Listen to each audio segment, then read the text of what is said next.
Hello guys, I'm back with my channel History with Ishan and thank you so much for watching and I hope you all are doing good.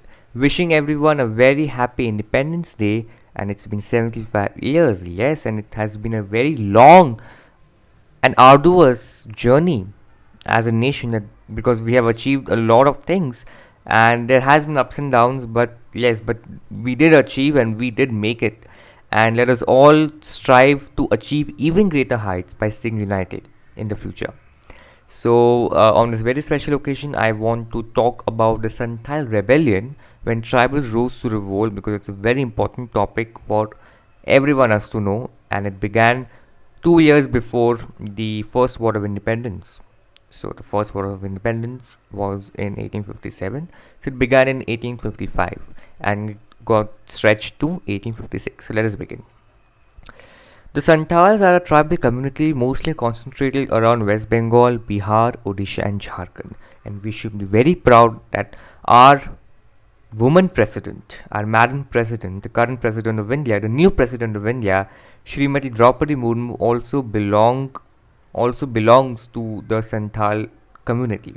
So it's really very proud for us to know that, and she is the first ever tribal president of India. So let us all be very proud to know and to also know about their community, and it's really very proud moment for their community as well.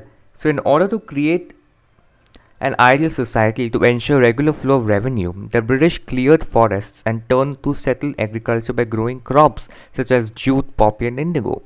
And soon in 1793, the permanent settlement was introduced by Lord Cornwallis to regulate the flow of revenue by fixing the revenue demand, and if the zamindar failed to pay the revenue, then his land, his zamindari, was to be auctioned.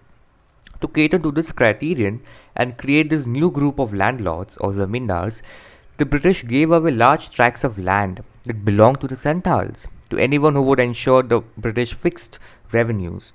Due to this, the Santals were displaced from their own lands and were hired as laborers to work for the zamindars. This led to the erosion of their own system of land management and structures, and were now in control of the zamindars. Since the zamindars demanded payment in cash, the Santals had to shift from the barter system that they once followed to lending money from moneylenders at very high interest rates. After years of such oppressive treatment to the Santals and their community as a whole, they decided to revolt against the zamindars and in turn the British. This rebellion in 1855 was called Hul, which in Santali means their language, meant movement for liberation. This movement to free their once owned lands was led by four brothers of the Murmu clan, Sidhu, Kanhu, Chan, and Bhairav, along with their two sisters, Fulo and Jano. They belonged to the clan of Santhali priests and were residents of Bognadi of Sahibganj district of Jharkhand. In June 1855, Sidhu Murmu claimed that he was revealed by the divine forces that operation would be met by armed rebellion. And then on 7th July 1885, many Santals declared them free and liberated and took an oath under the leadership of Sidhu and Kanhu. This alarmed the British and sent the police agent to act, but the Santals retaliated by killing the agent itself. This incident led to a plethora of conflicts between the company and the tribals. The Santals captured and decided to drive away all the oppressors, which were of course the zamindars and the moneylenders. But the British inevitably retaliated, and around 15 to 20,000 Santals, including the two Murmu brothers, were killed by them. However, after the rebellion and its counter-attacks by the British, they realized their wrongdoing and issued the Santhal Pargana Tenancy Act, the Santhal Parganas Tenancy Act, that gave them some kind of protection to the community from colonial oppression. It gave the community some kind of protection from colonial laws, policies, and oppression. The village headman was appointed and given the duty of maintaining peace and order within the community.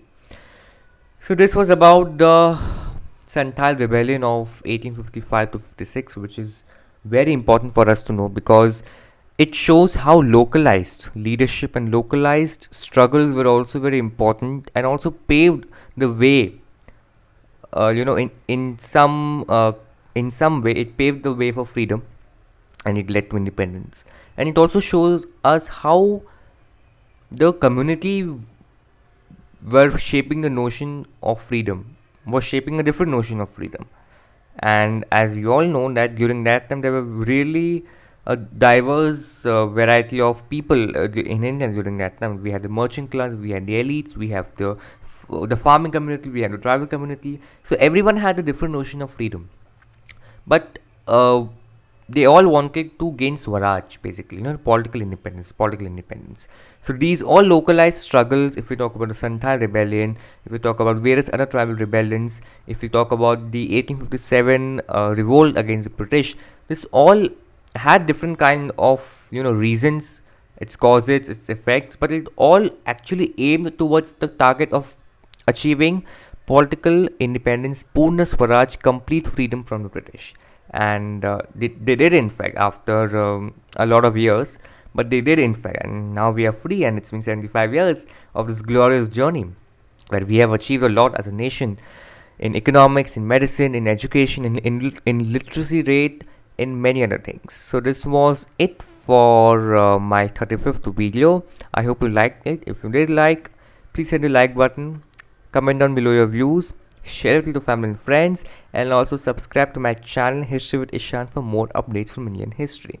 Thank you so much. Take care. Goodbye and Jai Hind.